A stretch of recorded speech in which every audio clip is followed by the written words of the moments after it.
Shuni sizga aytay, siz bilan birga baham ko'ray degandim. Endi bilasanmi uka, savob yaxshi. Lekin shu pandemiya davrida ishlarim ancha yurishmay qoldi. Shunaqa deng.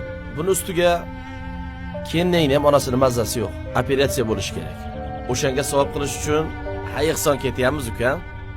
Mayli. Alloh shifo bersin. Tuzalib ketsinlar. Sog' bo'l. Aka salom aytasiz. Xo'p, sog' bo'l. Mayli kenayi.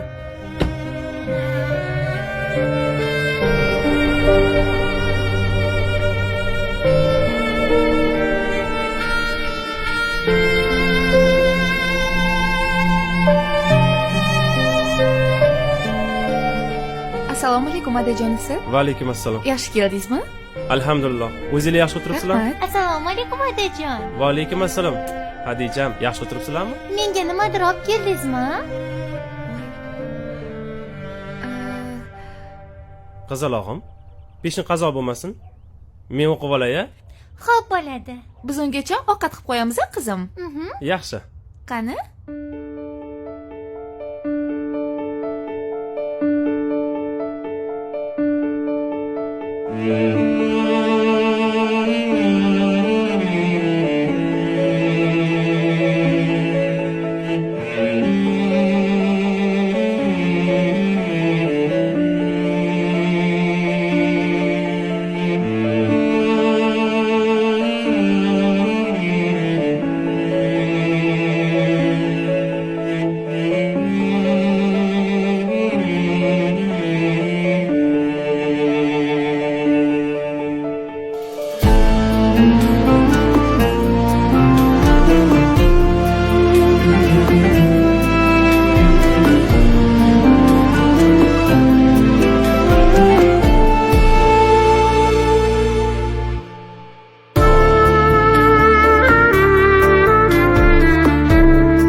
Ana, ovqatam keldi.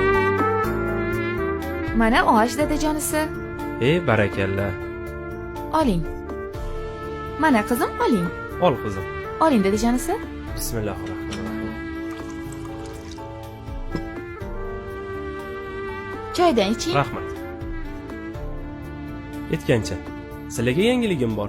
Xo'sh, Allohga shukrlar bo'lsinki, bu oy qarzdor bo'lmadik.